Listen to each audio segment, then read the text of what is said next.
Parties and gatherings are a very common place where you can end up with bags and bags of trash because of the sheer amount of disposable items that are used.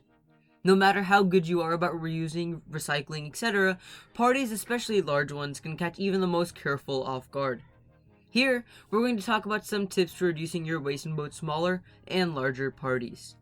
Now, first off, we're going to be talking about the basics, and these are going to be tips that apply to very large gatherings or for people who don't want to put in too much work. Firstly, steer away from styrofoam because it's not recyclable. And try to use paper plates, bowls, and cups instead of plastic because plastic has to be cleaned before it can be recycled, but paper can be composted with food on it.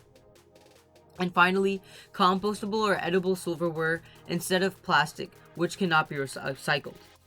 Now, we're going to be moving on to the next level, and these are tips for smaller gatherings of around 10 to 15 people, and which should also help to eliminate any and all waste.